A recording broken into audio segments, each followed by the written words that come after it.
எப்படி அசால்ட்டா அருவாள் எடுத்து ஒரு டியூட்டியில் இருக்கக்கூடிய போலீஸை கண்டந்துண்டமா வெட்டுற அளவுக்கு இங்க தைரியம் வந்தது அப்படின்னு தெரியல. என்னாச்சு அப்படின்னு உங்ககிட்ட நான் சொல்றேன். இந்த வீடியோ ஃபுல்லா பாருங்க. திருப்பூர் டிஸ்ட்ரிக்ட்ல இருக்கக்கூடிய உடுமலைப்பேட்டைக்கு பக்கத்தில் இருக்கக்கூடிய ஊர் தான் குடிமங்கலம். அந்த ஊர்ல பாத்தீங்க அப்படின்னா எஸ்எஸ்ஐயா வந்துட்டு சண்முகவேல் அப்படின்னு சொல்லக்கூடியவர் வந்துட்டு அந்த போலீஸ் ஸ்டேஷன் வேலை செஞ்சுட்டு வர்றாரு.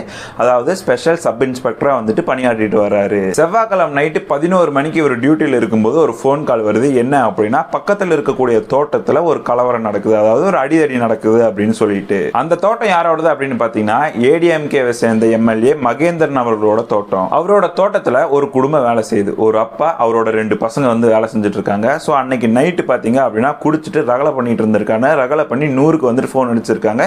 இவர் வந்துட்டு ஸ்பாட்டுக்கு போறாரு. ஸ்பாட்டுக்கு போய் என்ன ஏதுன்னு விசாரிச்சுட்டு திரும்பி வரும்போது பாத்தீங்க அப்படின்னா அதுல ஒருத்தன் மணிகண்டன் அப்படிங்கிற ஒருத்தன் இவரை தாக்கி வெட்டி இருக்கான். அவன் வெட்டினதுல சம்பவ இடத்திலேயே வந்துட்டு எஸ்ஐ வந்துட்டு இறந்துட்டாரு. அந்த போட்டோஸ் இருக்கு, ஆனா என்னால் அதை உங்ககிட்ட ஓப்பனா காமிக்க முடியாது. நம்ம கவர்மெண்ட் பாத்தீங்க அப்படின்னா சண்முகவேல் அவர்களோட குடும்பத்துக்கு 1 கோடி ரூபாய் இழப்பீடு வந்து அனௌன்ஸ் பண்ணியிருக்காங்க. அது மட்டும் இல்லாம இவரை கொலை பண்ணாரு பாத்தீங்களா, அந்த அக்யூஸ்ட என்கவுண்டர்ல போட்டு தள்ளிட்டாங்க. என்கவுண்டர் பண்ணணும் அப்படின்னு பண்ணல, இவனை அரெஸ்ட் பண்ண போகும்போது மறுபடியும் ஒரு போலீஸ் வந்து அவன் தாக்கி இருக்கான். வேற வழியே இல்லாம போலீஸ் அவனை சுட்டு பிடிக்கிறாங்க. அன்பார்ச்சுனேட்டா அவனை சுட்டு பிடிக்கும் போது அவன் இறந்துட்டான். என்னை பொறுத்த வரைக்கும் போலீஸ் பண்ண தப்பெல்லாம் கிடையாது, அவனை சுட்டு தான் கொண்டிருக்கணும். இதை பத்தி நீங்க என்ன நினைக்கிறீங்க அப்படிங்கிறத கமெண்ட் பாக்ஸ்ல சொல்லுங்க.